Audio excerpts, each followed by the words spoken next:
This is the racing lawnmower I bought from a Formula One engineer 3 months back, and I've been working non-stop to get this thing running. And in this video, I'm going to do everything I need to do to then ride it for the first time. Also, we're going to level up how this thing looks, so let's get into it. All right, so the next job is to do with the steering wheel. Now, in the last video, I realized that this doesn't fit.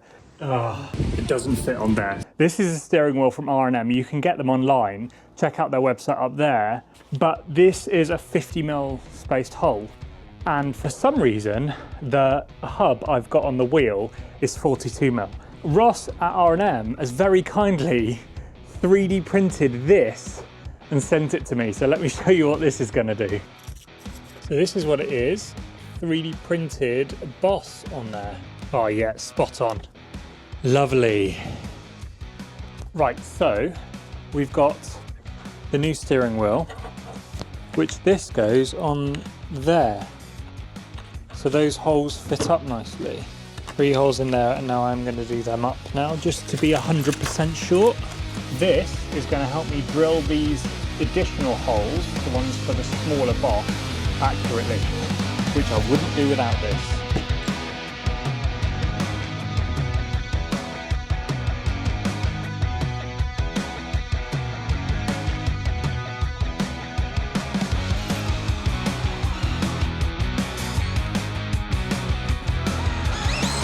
Right, that works perfectly. 2 sets of holes now.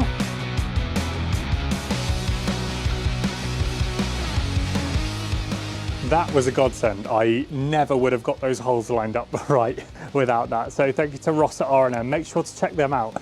If you're looking at starting a new build and you need something, you can get wheels, tyres, T-drive, engine pulleys, engines, I believe.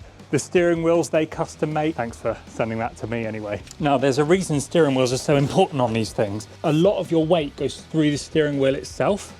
And so having a really big diameter wheel, because there's a lot of bump steer and the steering is very heavy, you can really hang off it. It's a bit like you would hang off handlebars. So yeah, these are made custom for lawnmower racing and they're perfect. So I said at the start of the video, we're going to be testing the mower this weekend, and we are. A friend of mine has lent me his field, and myself and Paul are both going to take our mowers to give them a shakedown before the season. Now that means I've got a massive time pressure. So my next job is going to be to get the front aligned, and also it's still currently over dimension in width, so I need to move that in.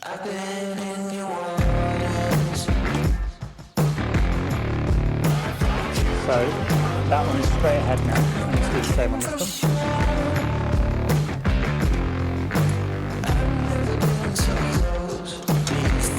Right, that one is welded in these, so I'm going to try and free that up.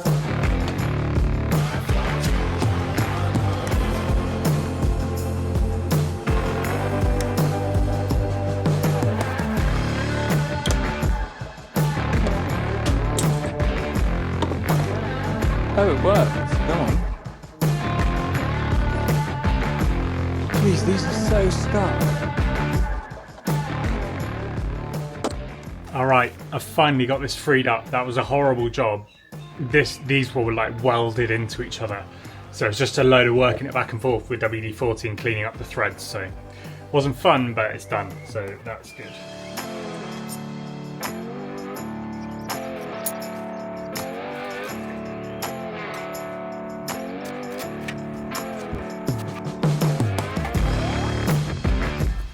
So the dimension is actually measured from the center of the tire across the front, and it needs to be 23.5 inches. So we're 1/4 of an inch over.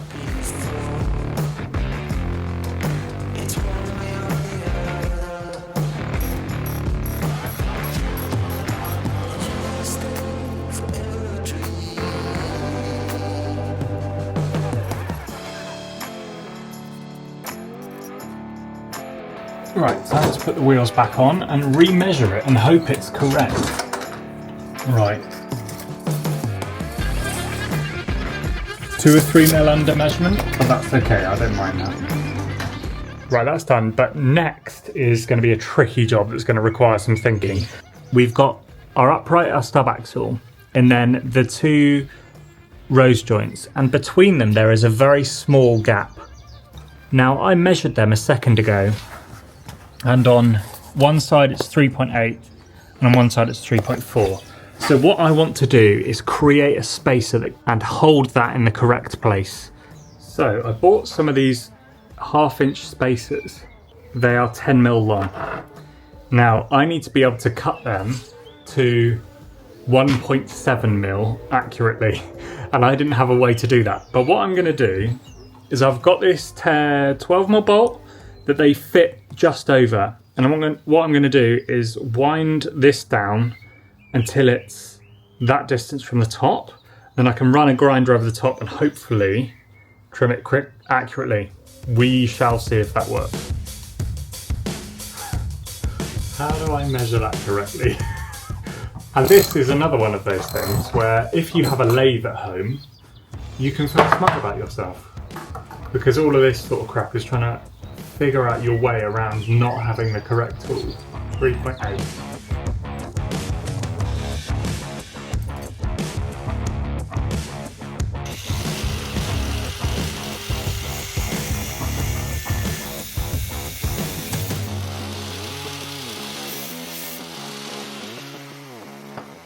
It actually works, look at that. I've got this off and I really hope it's going to work. Oh yes, go on. That is snug. Oh, we like that. I'm really happy with that. We are going testing today. I'm excited to ride this thing for the first time. But I've just got out here and realised we have a problem. The throttle works by here, there is a cable inside there that runs all the way around here and goes into this mechanism. So when I pull the throttle cable, it pushes on this lever, which pulls the throttle on there. But if you apply any sort of spring pressure, nothing happens when I push the lever. And that is because it's just bowing out. So I need to figure something else out. What I'm gonna do for now, for today, is put in this tiny bit of steel that will not bend like that. So I put in this instead, a metal rod, just with some little ties for now. Going to replace those soon, but that will work. So here we go then. So we borrowed my friend Mark's field, filled up with fuel and just got this ready. So we swapped over to our aggressive tyres, played around with the throttle because we had a couple of issues. And then I put on Paul's helmet because I cleverly forgot my own and got started. So it's fired right up. We know the engine works, but it's time to see if the rest of it does.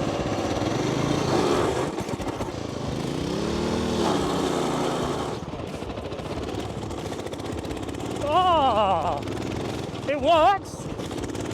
This field is super wet. Oh my word. Oh my god, I'm soaked already. So it was really hard to figure out how to ride this thing. The field was absolutely saturated. You can't quite see it there, so it was very hard to ride it. I was just getting loads of wheel spin, loads of slip on the front as well. It was hard, just me trying to figure this mower out as we go around this field. Wheel spinning. I've got no traction.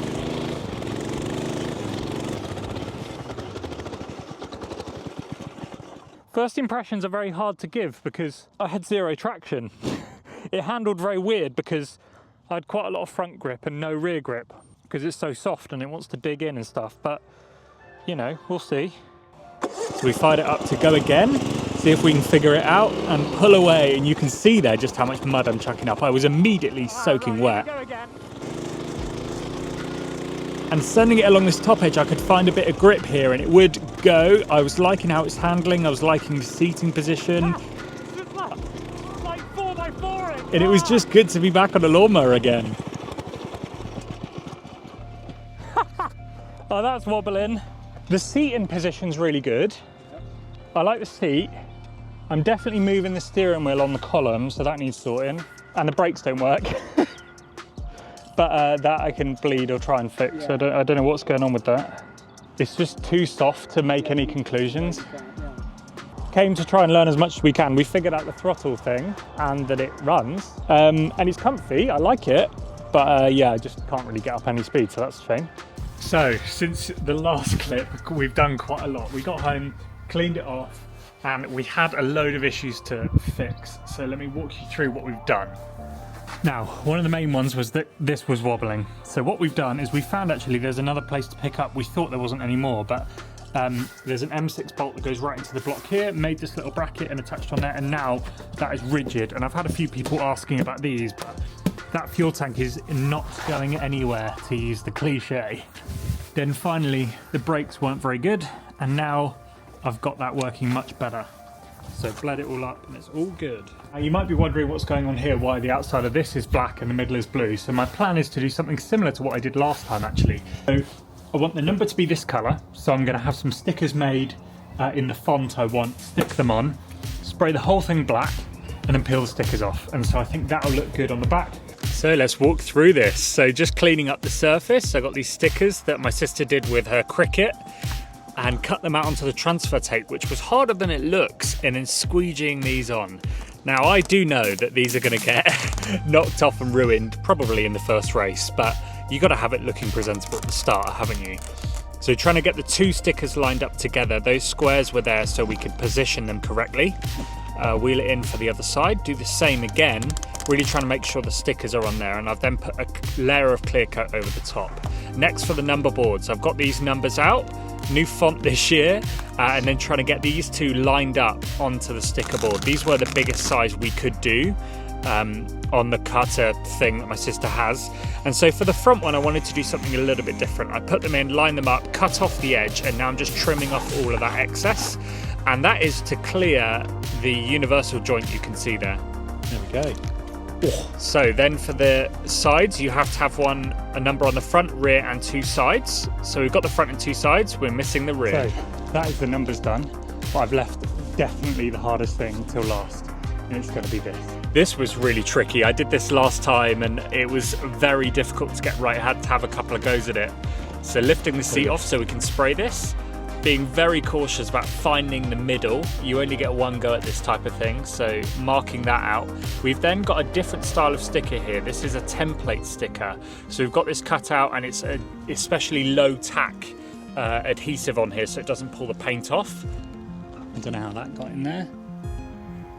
Had to just pull that little bit out. I don't know how it got in there, but anyway, pushing around the edges, but I didn't want to push the sticker onto the paint too hard. Going with some of this satin, good quality stuff. Then putting a dust coat of black over, and then coming back a few times and adding more and more layers. This, I've done 2 coats on, and it's just dry, which I think is about right. I have 2 main worries. First of all, that when I peel this off, it's not going to separate from the paint, and I'll peel off the black paint. Or, second, that the sticker is stuck too well to the paint underneath, and I'll peel that off. Now, I was worried that this wasn't going to come off cleanly using a standing knife just to get in at the edge. And it was, which was a real relief. So I just had to go so steady not to pull the paint off wrong, or just chip it or do anything wrong here. But I was so relieved about how this came off. I really do think I caught the paint at the perfect time. Where it was on, it was stuck, but it wasn't fully hardened anyway. You can see I was happy with that. I am happy with that, considering, oh, get in there, check this out. I'm so happy with that. It's come out well. Yes, I did put the 2 on upside down. I'm sure you noticed that, but I don't care. So getting the seat done up, back on the mower. Now, one final little thing I wasn't expecting to have to do, which is to remove the wheels so that we can get to the brake pads. These brake pads have been in there a very long time, so it was time to replace them. These took forever to try and track down on the internet because it's an old caliper from an old motorbike. These were so hard. So we're going to drop those in there, use a bit of brake clean to get the whole thing cleaned up, and put the wheels back on. Time to see this thing fully finished. And there we go, it's done. Thank you so much for watching. Subscribe, because the next video is going to be the first race weekend with this thing. We get to see if it actually works. See you then.